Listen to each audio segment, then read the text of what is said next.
예, 스가랴서 말씀 9장 11절부터 17절 함께 보겠습니다.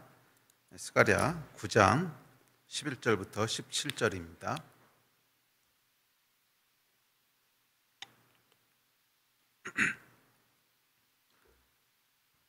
예, 다 찾으셨으면 9장 11절부터 한 목소리로 봉독합시다. 시작. 또 너로 말할진대 내 언약의 피로 말미암아 내가 내 갇힌 자들을 물 없는 구덩이에서 놓았나니 갇혀 있으나 소망을 품은 자들아 너희는 요새로 돌아올지니라. 내가 오늘도 이르노라 내가 내게 갑절이나 갚을 것이라. 내가 유다를 당긴 활로 삼고 에브라임을 끼운 화살로 삼았으니 시온아 내가 내 자식들을 일으켜 헬라 자식들을 치게 하며 너를 용사의 칼과 같이 하리라. 여호와께서 그들 위에 나타나서 그들의 화살을 번개같이 쏘아내실 것이며 주 여호와께서 나팔을 불게 하시며 남방 회오리 바람을 타고 가실 것이라. 만군의 여호와께서 그들을 호위하시리니 그들이 원수를 삼키며 물맷돌을 밟을 것이며 그들이 피를 마시고 즐거이 부르기를 술 취한 것 같이 할 것인즉 피가 가득한 동이와도 같고 피 묻은 제단 모퉁이와도 같을 것이라. 이날에 그들의 하나님 여호와께서 그들을 자기 백성의 양떼같이 구원하시리니 그들이 왕관의 보석같이 여호와의 땅에 빛나리로다. 그의 형통함과 그의 아름다움이 어찌 그리 큰지 곡식은 청년을 새 포도주는 처녀를 강건하게 하리라. 아멘. 지난주에 이어서 스가랴서 9장을 살펴보겠습니다. 자, 오늘 본문인 11절부터 17절은 지난주에 우리 살펴봤던 9절과 10절에 이어서 우리 왕이 어떤 분이신지에 대해서 이야기하고 있습니다. 우리 지난주에 살펴봤던 내용 기억하시죠? 내 왕이 너에게 임하시나니 시온의 딸들아 기뻐하라. 예루살렘에 따라 즐거이 부를지어다. 왜? 내 왕이 너 위에 임하시기 때문에 그렇다고 얘기합니다. 그러면서 우리 가운데 임하시는 왕은 누구신지에 대해서 이야기한 것이 이제 9절 10절의 내용이었습니다. 우리 지난주에 나눴듯이 인간은 왕이 필요한 존재고요. 왕이 어떤 왕이냐에 따라서 그의 운명이 달라집니다. 네, 왕이 어떤 왕이냐에 따라서 그의 행복과 불행이 결정이 됩니다. 그래서 우리는 우리 왕이 어떤 분이신지를 알아야 됩니다. 왕이 어떤 분이신지 모르면 그 왕이 우리에게 행하시는 수많은 일들을 다 놓치게 되겠죠. 그래서 우리 왕 예수 그리스도에 대한 계시가 우리의 미래를 결정한다고 말할 수 있습니다.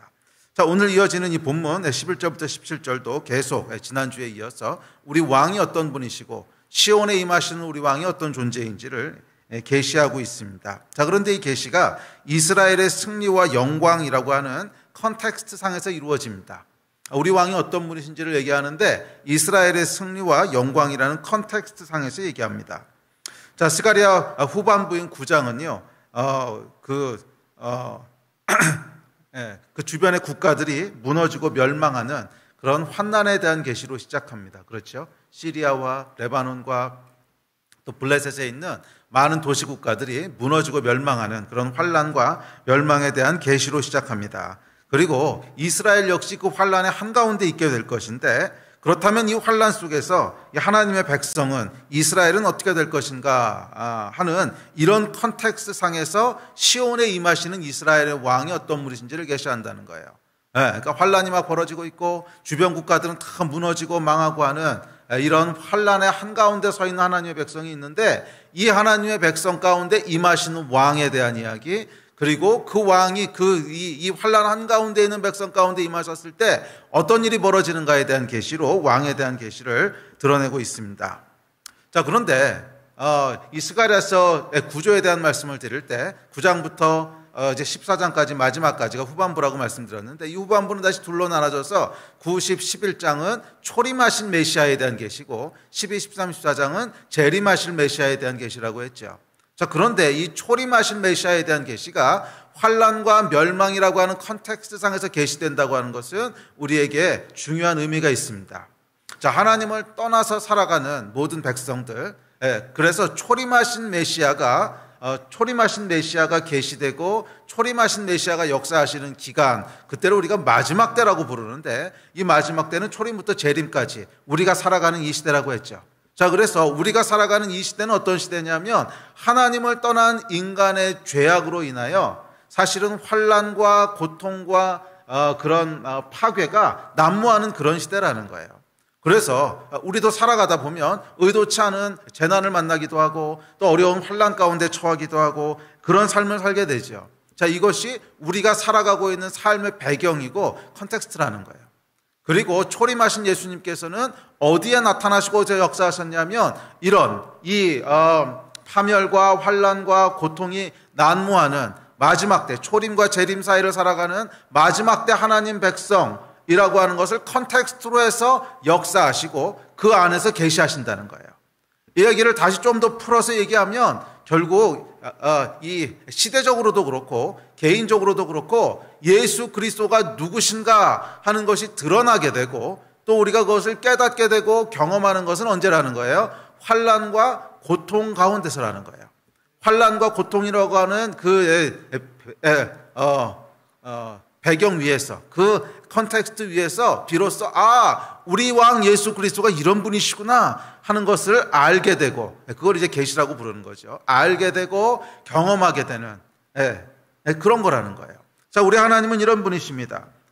이 타락한 세상, 그러니까 재림하신 예수 그리스도는요, 이제 심판이 완전히 이루어지고 그래서 죄가 다 없어지고 영원한 하나님의 나라가 완성될 그곳에서 이제 역사하실 그 모습이 재림하신 예수 그리스도에 대한 모습이라면, 초림하신 예수 그리스도는 뭡니까? 아직 죄 문제가 다 심판되지 않고, 물론 예수 그리스도의 십자가로 말미암아 구원이 완성됐지만 여전히 죄의 그런 영향 아래 살아가고, 여전히 우리는 고통 가운데 있고, 여전히 세상은 환난과 파멸 가운데 있는 이것을 배경으로 해서 오시는 분이시라는 거예요. 그래서 이것을 배경으로 이 가운데서 역사하시고 이 가운데서 계시되는 분이 초림하신 예수 그리스도라는 거예요. 그래서 우리 개인의 삶 가운데도 또한 시대적으로도 결국 고난과 환난이라고 하는 배경을, 그 컨텍스트를 위해서 우리가 예수 그리스도를 알아가게 되고 그분이 어떤 분이신지에 대한 진가가 드러나게 되는 줄로 믿습니다. 자, 그래서 시대적으로도 그렇고 개인적으로도 그렇고 환난과 격동의 시대에 기독교는 항상 빛을 발했고요. 또 개인적으로도 고난과 역경 속에서 예수 그리스도를 더 명확하게, 더 크게, 더 강력하게 경험하게 됩니다. 그래서 역사를 돌아보면 아무런 격동과 아무런 고통이 없었던 시대를 사람들은 평화의 시대라고 부르고 싶어 하지만 사실 영적으로는 침체의 시대였던 것이 대부분 아니었습니까? 아무 일이 없고 그냥 평안한 것 같은 시대는 사실은 평화의 시대라고 부르고 싶어 하지만 영적으로는 지루하고 아무 역사도 일어나지 않는 그런 침체의 시대라는 거예요. 개인적으로도 마찬가지입니다. 개인적으로도 우리가 간증이 나오고 또 하나님을 새로 경험하게 되는 것은 삶의 격변 속에서 경험하게 되는 것이지, 아무 일도 일어나지 않는 평안한 삶 가운데 그런 간증들이 나오는 경우는 거의 없어요. 그렇죠? 아주 없다 그러면 그렇지 않을 수도 있으니까, 그렇지만 거의 발견할 수 없습니다. 그래서 초림하신 예수 그리스도는 언제 나타나고 언제 계시되는가? 그것은 열방이 무너지고 세상이 큰 환난 가운데 있는 시대적으로도 또 개인적으로는 삶의 고통과 격변 속에서, 그 속에서 계시되고 경험되고 또 나타나는 분이신 줄 믿습니다. 자, 그리고 스가랴는 이 열국이 무너지는 재앙 속에 있는 이스라엘에게 9장 9절에서 선포합니다. 기뻐하고 즐거워하라. 시온에 따라 기뻐하라. 예루살렘에 따라 즐거이 부를지어다. 왜? 내 왕이 그 가운데 임하시기 때문에. 비록 너희는 환난의 한가운데 있고, 비록 너희는 열국이 무너지고 도시들이 파괴되는 그런 대재앙 가운데 한가운데 서 있지만 여전히 기뻐하고 즐거워하라는 거예요. 왜? 너의 왕이 그 가운데 함께 하시고 너의 왕이 그곳에 임재하시기 때문에 그렇습니다. 자, 그래서 이것이 사실은 성전 재건의 진짜 이유고, 이것이 성전을 재건하는 제 축복이라는 거예요. 비록 열방은 다 무너지고, 비록 큰 재앙의 소용돌이 속에 있지만, 시대적으로도 개인적으로도, 우리 개인적으로도 그렇지 않습니까? 살아가다 보면 예기치 못한 사고를 당하기도 하고, 재난을 만나기도 하고, 감당 못할 어떤 시험을 만나기도 하죠. 자, 그런데 성전을 재건한 자는 어때요?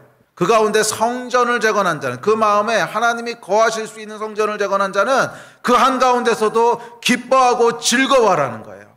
기뻐하고 즐거워할 수 있다는 거예요. 왜? 내 왕이 우리와 함께 하시기 때문에, 우리 왕이 이 환난 속에서도 우리와 함께 하시기 때문에 기뻐하고 즐거워한다는 것입니다. 그분이 우리 왕이신 줄 믿습니다. 그래서 오늘 이어지는 본문을 통해서 그러면 우리 왕은 어떤 분이신가? 특별히 무너지고 파괴되는 이 환난과 격변 가운데 우리 가운데 임하시는 우리 왕은 어떤 분이신가 하는 계시들을 하나씩 살펴봅시다. 자, 먼저 11절부터 보겠습니다. 자, 11절 말씀 읽읍시다. 시작. 또 너로 말할진대 내 언약의 피로 말미암아 내가 내 갇힌 자들을 물 없는 구덩이에서 놓았나니. 자, 첫째, 우리 왕은 어떤 분이시냐면 언약의 피를 기억하시는 분이시라는 거예요. 내 언약의 피로 말미암아. 자, 여기서 내 언약의 피로 말미암아라고 하는 말은 너와 맺은 언약으로 인해서, 너와 맺은 언약을 내가 기억해서, 이런 뜻입니다. 그러니까 우리 하나님은 우리와 하신 약속, 우리와 맺은 언약을 잊지 않으시는 분이세요. 한 번 선택하신 것을 포기하지 않으십니다. 이 사람이 여러분 어려운 시간을 지나다 보면, 환난과 고통과 재난의 시간을 쭉 지나다 보면 가장 많이 드는 생각이 뭡니까? 하나님이 나를 잊으셨나 하는 생각이에요. 이제 그런 경험들 있지 않으십니까? 처음 잠깐은 이러다 지나갈 거야. 그런데 이것이 길어집니다. 6개월이 되고 1년이 되고 2년이 되고, 지나갔나 했는데 아직도 여전히 그 가운데 서 있고, 끝났나 했는데 다시 뭔가가 시작되고, 이런 사망의 음침한 골짜기를 지나가다 보면 하나님이 나를 잊으신 거 아닐까 하는 회의가 들기 시작합니다. 이게 사람이면 다 그렇게 되는 것 같아요. 그런데 우리 왕은 어떤 분이시라는 거예요? 결코 잊지 않으신다는 거예요. 절대로 잊지 않으신다는 거예요. 사람은 여러분, 사람은 잊어버릴 수 있어요. 사람은 기억력에도 한계가 있고요. 또 귀찮거나 상황이 바뀌거나 마음이 변하거나 그러면 잊어버릴 수 있어요. 언약도 잊어버리고 약속도 잊어버릴 수 있어요. 그러나 하나님은 그렇지 않으신다는 거예요. 그러니까 우리 하나님께서는 어떠한 경우에도 절대로 약속을 잊어버리시는 분이 아니세요. 한 번 선택하신 하나님의 백성을 절대로 포기하지 않으시는 분이세요. 우리 하나님은 그러신 분이십니다. 결단코 언약을 잊지 않으세요. 귀찮다고 우리를 버리지도 않으시고 상황이 바뀌었다고 마음을 바꾸지도 않으십니다. 하나님은 여러분을 기억하고 계세요. 어떤 경우에도 잊지 않으세요. 지금도 우리 하나님께서는 환난 가운데 있는 백성을 지켜보고 계시고, 지금도 우리 하나님께서는 고통 가운데 있는 하나님의 자녀들을 보호하고 계시고 언약을 잊지 않고 계시는 줄 믿습니다. 혹시 여러분 가운데 그 마음이 들었던 분이 있다면 오늘 이 말씀을 붙잡으시기를 바랍니다. 오늘 이 말씀을 약속의 말씀으로 믿음으로 취하십시오. 우리 하나님은 여러분을 잊지 않으세요. 결단코 잊지 않으세요. 그래서 여러분을 환난 가운데, 파멸 가운데 멸망받도록 버려두지 않으세요. 언약의 피를 기억하시고 언약의 피로 인하여 우리를 기억하시고 붙잡으시는 분이신 줄로 믿습니다. 자, 그러고 어떻게 하십니까? 두 번째 계십니다. 11절 12절 같이 읽읍시다. 자, 시작. 내가 내 갇힌 자들을 물 없는 구덩이에서 놓았나니 갇혀있으나 소망을 품은 자들아 너희는 요새로 돌아올지니라. 내가 오늘도 이르노라. 내가 내게 갑절이나 갚을 것이라. 그래서 두 번째로 환난 중에 소망을, 고통 중에 은혜를 베푸신다는 거예요. 언약을 잊지 않으시고 환난 중에도 소망을 갖게 하시고 은혜를 베푸시는 분이십니다. 자, 여기 보면 이제 물구덩이 얘기가 나오는데, 물 없는 구덩이에서 놓았나니. 자, 물구덩이는 요셉과 예레미야가 갇혔던 것과 같은 곳이죠. 요셉도 물구덩이에 떨어지고 또 예레미야도 물구덩이에 갇힙니다. 자, 이 구덩이는 한번 빠지면요 자기의 힘으로 빠져나올 수 없는 곳입니다. 그래서 사람을 가두려고 거기다 빠뜨리는 거죠. 이 높이가 높기 때문에 위에서 줄을 내려주지 않으면 자기 혼자 힘으로는 나올 수 없는 곳이에요. 그래서 여기 보면 갇혀있는 자들이다 이렇게 표현을 합니다. 자, 구덩이에 갇혀있다 이거죠. 자, 그런 의미에서 이 구덩이라고 하는 건 뭡니까? 출구가 없어 보이는 재난의 현실을 상징적으로 표현합니다. 출구가 없어 보이는 재난의 현실. 지금 고통 가운데 들어오고 고난 가운데 들어오고 재난 가운데 들어왔는데 이리 둘러보고 저리 둘러봐도 출구가 없어요.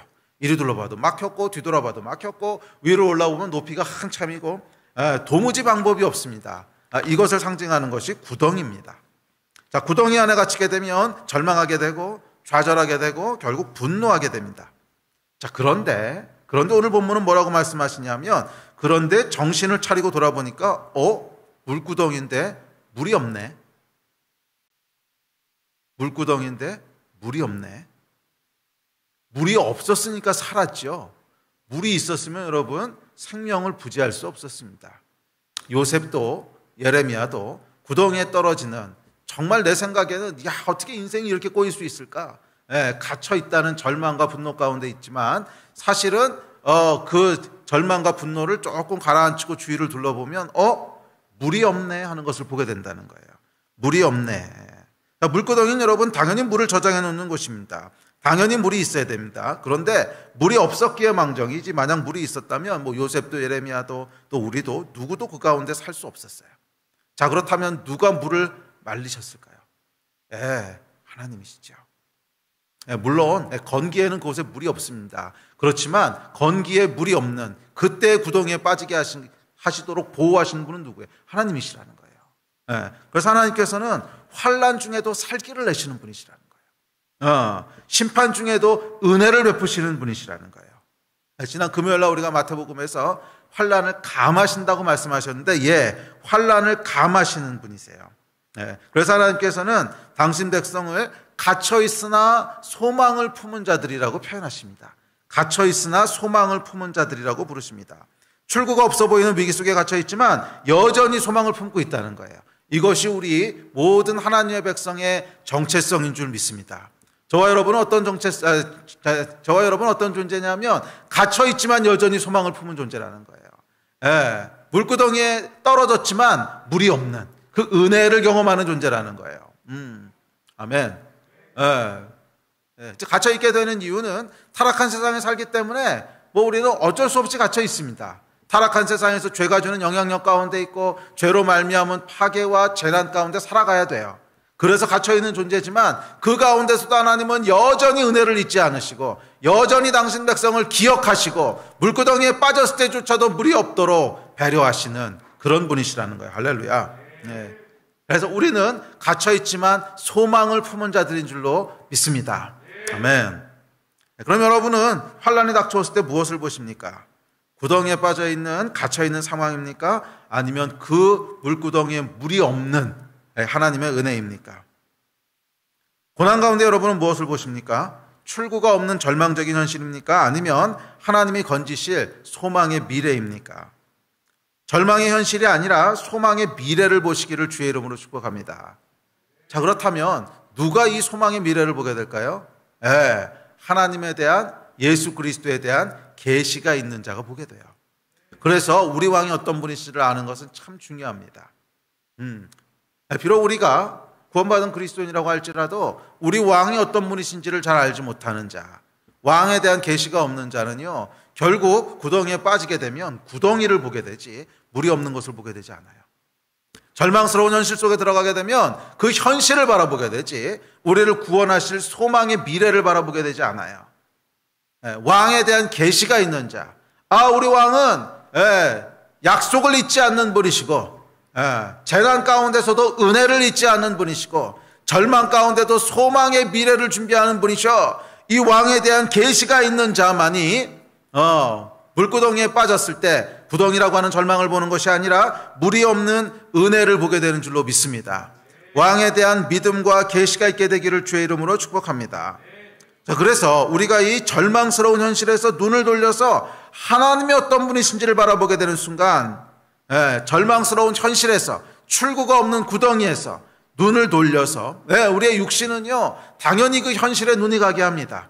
절망스러운 상황 가운데 빠지게 되고 구덩이에 빠져 들어가게 되면 가장 먼저 눈이 들어오는 것은 출구가 없다고 하는 절망감이죠. 그것이 눈에 들어가게 돼요. 그러나 왕이 누구신지를 알고, 그래서 절망스러운 현실을 바라보던 우리의 시선을 왕에게로 돌리는 순간 우리 가운데 뭐가 일어나냐면 마음의 변화가 일어나는데, 절망에서 소망으로 우리 마음이 변하기 시작하는 줄 믿습니다. 혹시 여러분 가운데 구덩이에 빠져 계신 분들이 계시다면, 절망스러운 상황 가운데 처해 있는 분들이 있으시다면 눈을 돌리시기를 주의 이름으로 축복합니다. 그 현실만 계속 바라보고 있어서는 아무런 해답도 나오지 않습니다. 그 현실 속에 함몰되어 있어서는 아무런 해결책도 나오지 않습니다. 우리는 믿음의 눈을 들어서 현실이 아니라 하나님을 바라보기 시작해야 돼요. 믿음의 눈을 들어서 하나님을 바라보기 시작해야 돼요. 내 왕이 내게 임하시나니 시온의 딸들아 기뻐할지어다. 예루살렘의 딸들아 즐거이 부를지어다. 이 말씀이 선포되는 컨텍스트는 열방이 무너지고 있는 환난 가운데예요. 구덩이 한가운데 빠져있는 상황이에요. 그곳에서 기뻐하고 즐거워하라고 말씀하신 우리 왕에게로 눈을 돌리기 시작할 때 우리 마음 가운데 절망에서 소망으로 변화되는 역사가 일어나게 되는 줄로 믿습니다. 이 갇혀있는 절망을 곱씹으면 안 돼요. 그곳에서 건지실 하나님의 소망을 바라보시기를 축복합니다. 갇혀있으나 소망을 품은 자들. 자, 그리고 하나님께서는 이런 당신의 백성을 돌아오게 하십니다. 회복시키시고 건지십니다. 그리고 갑절로 갚으신다고 약속하십니다. 할렐루야. 그러므로 여러분, 구덩이로 인해 절망하지 말고 구덩이에 물이 없음을 보시기를 축복합니다. 그 구덩이에 물이 없는 것은 우연이 아니라 여러분을 지키시고 돌보시는 하나님의 배려며 결국 여러분을 건지시겠다고 하는 하나님의 구원의 약속인 줄 믿습니다. 하나님께서는 여러분을 죽이지 않으시고 살리실 것을 소망의 날을 계획하고 계세요. 소망의 날을 계획하고 계세요. 너희 요새로 돌아올지어다. 오늘도 다시 말씀하십니다. 너희 요새로 돌아올지어다. 너는 회복될지어다. 너는 다시 건강하게 될 것이며 너는 다시 예전의 모든 지위를 회복할 것이며 너는 다시 요새로 들어오게 될 거야. 이것이 우리 하나님의 약속인 줄 믿습니다. 그러면 여러분, 구덩이 안에 여러분이 빠졌지만 죽지 않고 살아있다고 하는 것은 하나님께서 소망의 약속을 주시는 거예요. 아직 안 죽었잖아요. 물이 있었으면 죽었어요. 죽지 않고 살아있다고 하는 것은 우리 하나님께서 소망 가운데 여러분을 두시겠다고 하는 약속의 징표인 줄로 믿습니다. 아멘. 자, 셋째, 하나님께서는 회복시키실 뿐만 아니라 갑절이나 갚아준다고 말씀하십니다. 12절 말씀입니다. 시작. 내가 오늘도 내가 내게 갑절이나 갚을 것이라.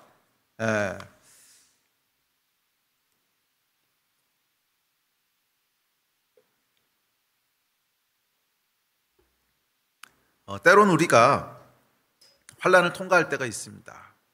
그렇죠. 타락한 세상을 살다 보면 또 때론 우리 죄로 인해서 또 고통받을 때도 있습니다. 자, 그런데 여러분 기억하셔야 될 것은 이 모든 환난과 고통의 궁극적인 목적이 뭐냐 하는 것이에요. 이 모든 고통과 환난의 궁극적인 목적은 결국 우리를 위해서라고 하는 것을 기억하십시오. 왕을 모시지 않은 자들에게 환난과 재난의 궁극적인 목적은 심판입니다. 그러나 왕을 모신 백성은요, 그 목적이 달라요. 똑같은 상황을 맞이하더라도 똑같은 환난 가운데 있어도 왕을 모신 백성들에게는 그 목적이 다릅니다. 왕을 모신 백성에게 모든 환난과 고통의 궁극적인 목적은 우리를 위해서예요. 우리를 위해서예요. 자, 이 시간을 지나고 나면 하나님께서 어떻게 하신다는 거예요? 갑절로 갚으신다는 거예요. 갑절로 갚으신다는 거예요. 갑절로 갚으신다고 하는 건 이런 뜻입니다. 이 환난과 고통으로 말미암아 내가 영적으로, 정신적으로, 물질적으로 큰 피해를 봤어요. 한 마이너스 10 정도 났다고 합시다. 그러면 갑절로 갚으시는 건 20으로 갚으신다는 거예요. 그러면 플러스 10이 되는 거죠. 자, 갑절로 갚으신다는 거예요. 자, 고난의 날을 지나고 나면 먼저 영적 권위가 갑절이 됩니다. 이 영적인 권위는 여러분 사망의 음침한 골짜기를 통과하지 않고는 증가하지 않아요. 제가 신앙의 여정을 걸어오다 보니까 영적 권위는요, 평안할 때 성장하는 게 아니더라고요. 영적 권위가 주어지는 것은 고난을 통과하고 환난 가운데 믿음으로 하나님의 약속을 붙잡으며 그곳에서 하나님이 행하시는 일들을 경험할 때마다 권위들이 더 성장해 가요. 그게 영적인 성장의 원리입니다. 그래서 영적 권위는요, 오직 사망의 음침한 골짜기를 소망과 감사로 통과할 때 그때 배가 되는 줄 믿습니다. 갇혀 있으나 소망을 품고 구덩이에 빠졌지만 물 없는 구덩이를 보고 감사할 때 그때 우리의 영적 권위들이 배가 되기 시작하는 거예요. 자, 영적 권위뿐만 아니라 이 기간에 잃어버린 모든 것들, 재정, 또 건강, 관계들도 역시 갑절로 갚으십니다. 아멘. 제가 믿는 우리 하나님은 추상적인 구원의 하나님이 아니세요. 구체적이고 실제적인 구원의 하나님이십니다. 우리가 재정에 큰 피해를 봤습니까? 예, 하나님께서 갑절로 갚으실 거예요. 건강에 피해를 입었습니까? 하나님께서 갑절로 갚으실 거예요. 모든 우리가 치러야 됐던 대가들을 하나님이 갑절로 갚아주신다고 약속하십니다. 할렐루야. 갑절로 갚아주시는 하나님. 아멘. 원수의 공격 속에 있습니까? 기뻐하십시오. 갑절로 갚아주실 겁니다. 자, 보세요. 아무런 어려움이 없고 아무런 원수의 공격이 없다면 마이너스 10으로 내려갈 일이 없기 때문에 플러스 20을 받을 기회가 없는 거예요. 그냥 계속해서 현상 유지밖에 안 돼요. 그러나 원수의 공격 속에 여러분이 있다고 하는 것은 하나님께서 여러분의 영혼을 또 모든 여러분을 향한 하나님의 축복을 갑절로 올리시겠다고 하는 계획이 있는 줄로 믿습니다. 할렐루야. 원수의 공격 속에 있다면 기뻐하십시오. 비방을 받거나 억울함을 당하고 계십니까? 기뻐하고 즐거워하십시오. 아멘. 갑절로 갚아주실 것입니다. 사망의 골짜기를 지나고 계십니까? 기뻐하고 즐거워하십시오. 갑절로 갚으신 하나님 우리와 함께 계십니다. 환난과 고통 가운데 소망을 잃지 않고 오히려 감사하는 것은 이 시간이 지나고 나면 하나님께서 갑절로 갚아주실 것을 믿기 때문입니다. 할렐루야. 자, 그런 의미에서 여러분, 고난이라고 하는 것은요, 갑절로 갚아주시려는 하나님의 위장된 축복이에요. 이게 고난의 비밀인 줄 믿습니다.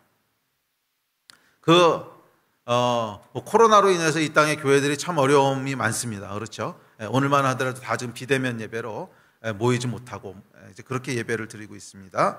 또 우리 작년, 또 올해 이렇게 지나면서 코로나로 인해서 물론 모든 사람들이 다 힘들죠. 모든 나라가 힘들고 힘들지만 그 가운데서 교회는 특별히 좀 가중된 어려움을 겪고 있죠.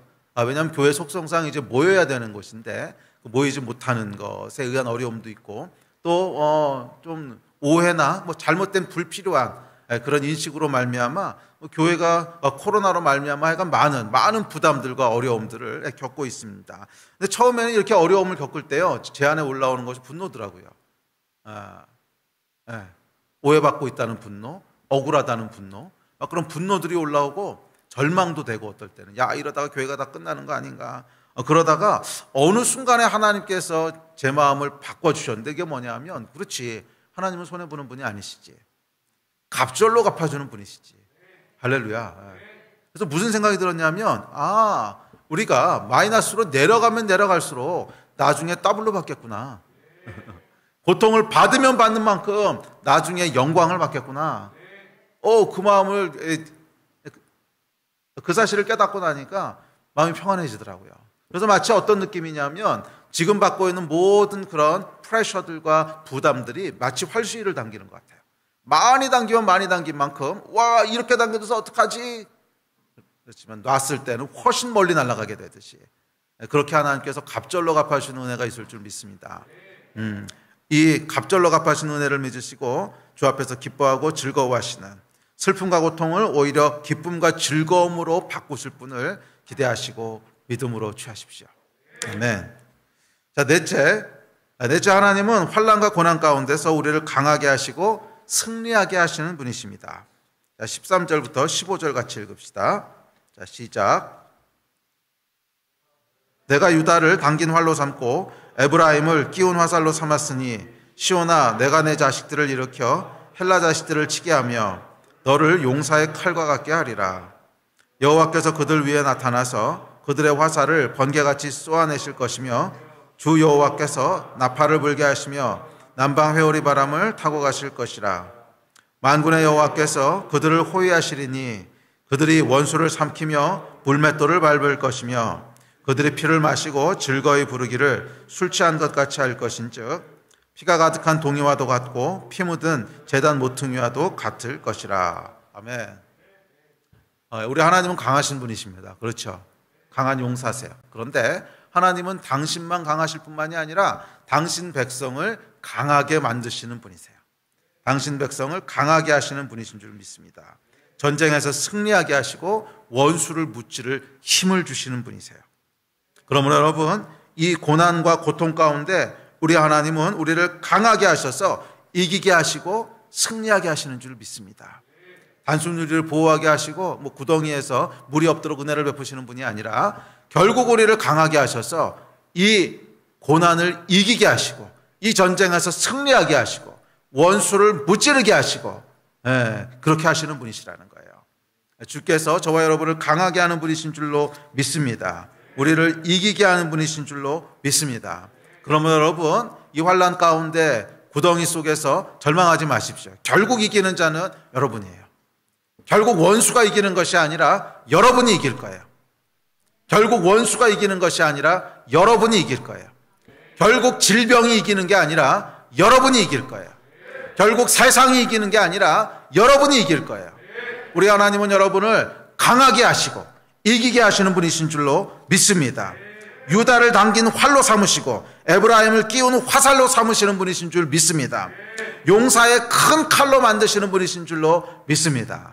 아멘. 15절에 보면 물맷돌을 밟을 것이며 라고 얘기했는데, 이것은 해석상 물맷돌을 가지고 원수를 밟을 것이라는 뜻입니다. 그래서 킹제임스 버전이나 NIV에 보면 물맷돌로 원수를 밟을 것이라고 그렇게 번역되어 있죠. 자, 어쨌거나 하나님께서는 물맷돌로 원수를 밟게 하시는 분이시라는 거예요. 골리앗 앞에 서 있는 다윗을 강하게 하고 승리케 하셨듯이 오늘 저와 여러분에게도 그렇게 일하시는 줄로 믿습니다. 그러면 여러분, 아무리 적이 골리앗 같을지라도 두려워하지 마십시오. 아무리 내 모습이 골리앗 앞에 초라하고 갖춰지지 않은 꼬마 같을지라도 당황하지 마십시오. 결국 이기는 것은 골리앗이 아니라 여러분이에요. 결국 이기는 것은 골리앗이 아니라 다윗이에요. 왜냐하면 우리 하나님은 비록 왜소하고 꼬마 같고 초라한 다윗일지라도 가장 강한 큰 용사를 만드시는 분이시기 때문에 그렇습니다. 그의 물맷돌과 함께하는 분이시기 때문에 그렇습니다. 그러면 여러분, 적이, 상황이 골리앗 같아 보인다고 해서 두려워하지 마세요.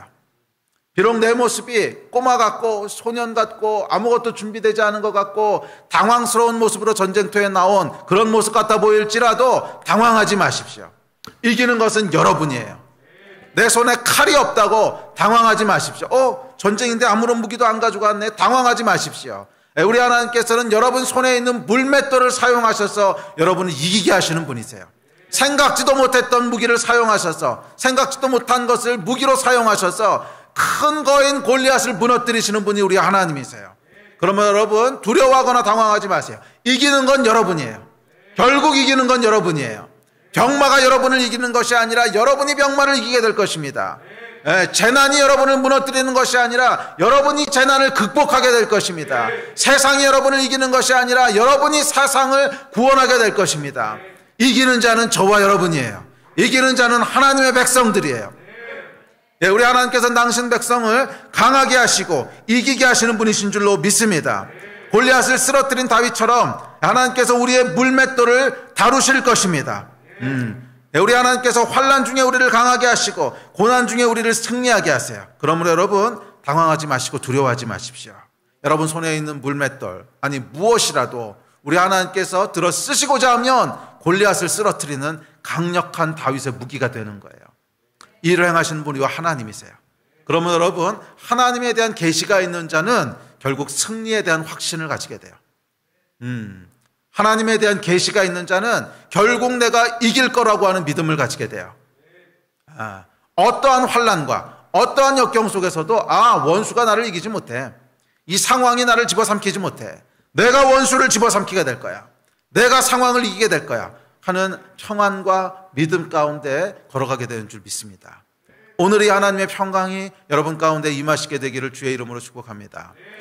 어떠한 위기 속에 있든지, 어떤 구덩이 속에 있든지, 어떤 원수의 공격 속에 있든지 여러분 믿음으로 담대하십시오. 이기는 것은 여러분입니다. 이기는 것은 여러분입니다. 아멘.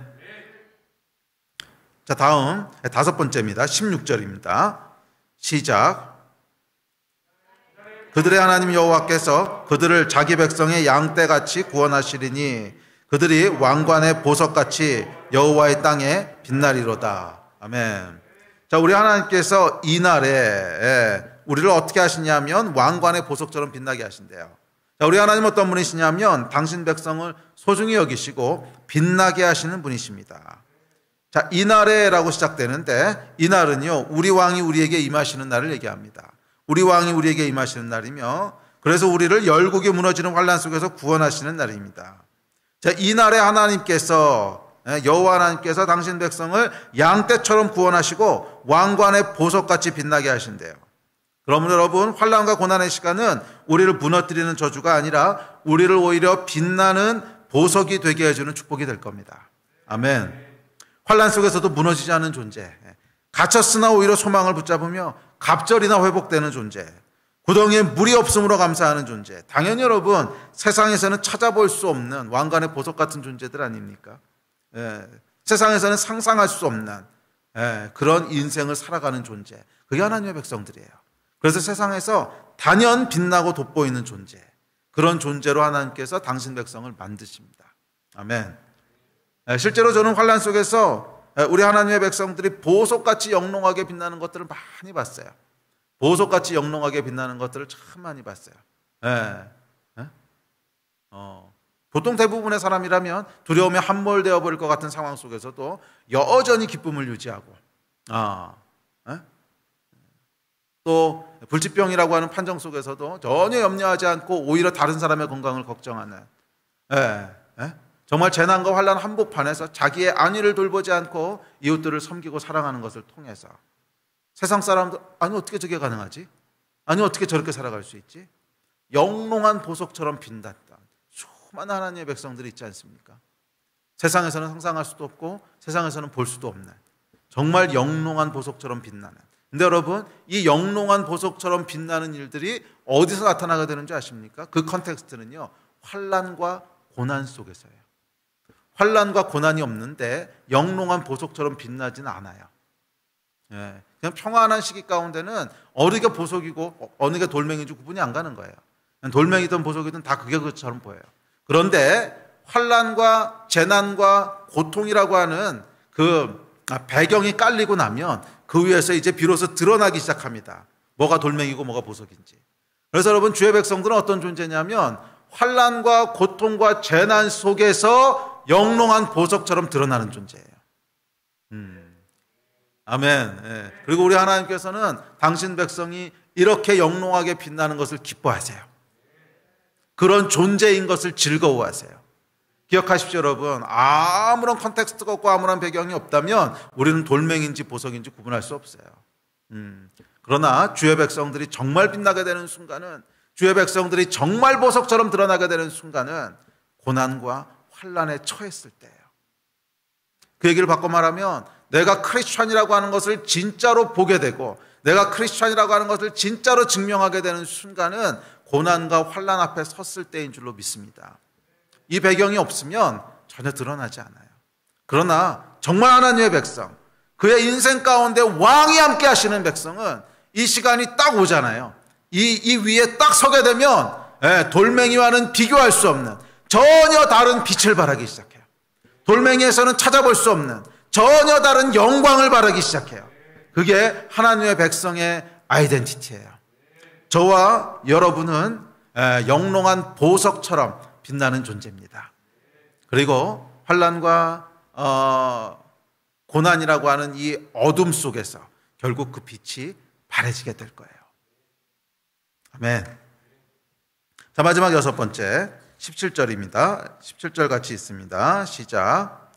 그의 형통함과 그의 아름다움이 어찌 그리 큰지 곡식은 청년을, 새 포도주는 처녀를 강건하게 하리라. 자, 마지막 여섯 번째, 우리 왕은 어떤 분이시냐 하면 우리를 형통하게 하시고 아름답게 하시고 강건하게 하시는 분이시라는 거예요. 할렐루야. 자, 우리 왕은 당신 백성을 만사에 형통하게 하시는 분이십니다. 아멘. 왕이 함께하는 인생에 꼬이고 막히는 일은 없어요.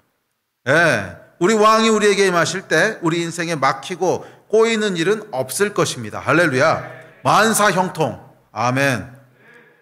아멘이 없으세요? 만사가 꼬이길 원하세요? 만사 형통. 그게 여러분 우리 믿는 자들의 정체성이에요. 한동안 여러분 만사 형통이라고 하면 기복신앙이라고 해서 손가락질 받았던 기억이 납니다. 아니 무슨 크리스찬이 복 받으려고 하는 거야? 그 말이 무슨 말인지는 알겠어요. 무슨 말인지는 알겠는데 제가 오랫동안 신앙생활을 해보니까 아니 그럼 복 받지 않을 거면 왜 믿는데요? 아니 복 받지 않고 지옥 갈 거면 왜 믿어요? 복 받으려고 믿는 거 아닙니까? 물론 그 복이 어떤 복이냐 하는 것이 중요하겠지만 하여간 복 받으려고 믿는 거잖아요. 만사 형통이라고 하는 것이 여러분 저는 신앙의 아주 중요한 한 부분이라고 믿습니다. 만사 형통이라고 하는 것이 신앙의 아주 중요한 한 부분이에요. 저는 신앙의 아주 중요한 진수 중에 하나가 이 형통케 하심에 있다고 믿습니다. 우리 하나님은 어떤 분이세요? 형통케 하시는 분이세요. 우리 하나님은 형통케 하시는 분이세요. 묶인 것을 푸시는 분이시고 꼬인 것을 곧게 하는 분이십니다. 아멘. 우리 예배팀 앞으로 나오십시오. 여러분, 그 사람들이요, 왜 형통케 하신 하나님에 대한 계시를 잃어버렸는지 아십니까? 왜 형통케 하시는 하나님에 대한 계시를 잃어버리는 줄 아십니까? 이유는 명확합니다. 하나님 없이도 살만하니까 그런 거예요. 하나님 없이도 살만하니까 형통케 하는 계시를 찾지 않는 거예요. 별로 형통케 하심에 대한 갈급함이 없습니다. 그래서 앞서 얘기했지만 하나님에 대한 계시는 언제 드러나게 됩니까? 환난과 고통과 재난 속에서 드러나게 되는 거예요. 아무런 필요가 없고요, 아무런 문제의식이 없을 때는 뭐 굳이 형통케 하신 하나님 찾지 않아요. 굳이 하나님 나와 함께 하셔야 됩니다 하는 갈급함도 나오지 않아요. 갈급하게 하나님을 찾는 자는 어떤 자예요? 줄인 자. 갈급하게 하나님을 찾는 자는 어떤 자예요? 웅덩이에 빠진 자. 갈급하게 하나님을 찾는 자는 고난 속에 있는 자. 당장 내일 먹을 것을 걱정해야 되는 자. 이 사람들은 여러분 형통함의 복이 뭔지를 알아요. 형통함의 복이 무엇인지를 압니다. 그리고 우리 왕은 우리를 형통케 하시는 분이신 줄 믿습니다. 할렐루야. 주여 우리를 형통케 하여 주십시오. 우리 왕은 우리를 형통케 하시는 분이시고 아름답게 하시는 분이시고 강건케 하시는 분이십니다. 왕을 맞이하십시오. 왕을 맞이하십시오. 왕을 맞이하는 자는 형통하고 강건해질 것이지만 왕이 없는 자는 피폐하고 불행해질 것입니다. 이것이 성전의 비밀이며 성전을 재건하는 자에게 주시는 축복인 줄 믿습니다. 아멘. 우리 말씀을 마무리합시다. 9장 9절에서 스가랴 선지자가 선포했습니다. 시온에 따라 크게 기뻐할지어다, 예루살렘에 따라 즐거이 부를지어다. 아멘. 크게 기뻐하고 즐거이 부르십시오. 우리 왕은 언제든 부르실 수 있는 분이십니다. 위기 속에서도 고난 속에서도 슬플 때도 기쁠 때도 언제든지 부를 수 있는 분이십니다. 기쁘고 즐겁게 부를 수 있는 분이십니다.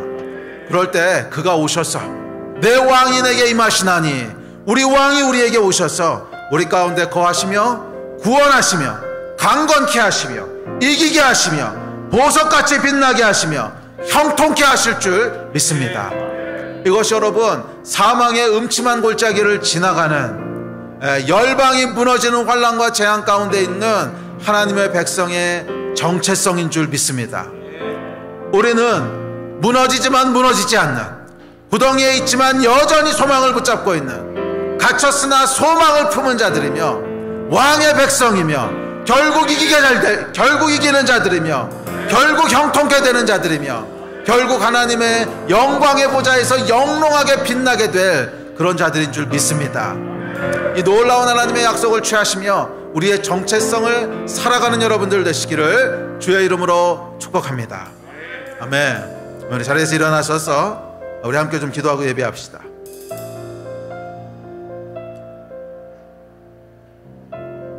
네, 주님, 주의 백성에게는 복이 있습니다. 성전을 세워가는 자들에게는 복이 있습니다. 우리 하나님의 임재를 사모하는 자들에게는 복이 있습니다. 죽어도 죽지 않고 무너져도 무너지지 않으며 애워싸움을 당하여도 반드시 이기게 되는 복이 있는 줄 믿습니다. 예, 주님, 우리 가운데 임재하여 주십시오. 예, 주님, 이 땅에 임재하여 주십시오. 우리가 성전을 세우오니, 우리가 성전을 다시 일으키오니 우리 가운데, 이 땅 가운데 교회 위에 임재하여 주십시오. 우리와 함께하여 주십시오. 내 왕이 임하시나니 시온의 딸들아 기뻐할지어다. 내 왕이 임하시나니 성전을 소유한 자들은 즐거이 부를지어다. 주여, 이 말씀이 이루어지는 한 해가 되기를 간절히 소원합니다. 성전을 일으키오니 주여 임재하여 주시옵소서. 우리 이 마음 가지고 주여 세 번 부르짖고 합심해서 기도하시겠습니다. 주여.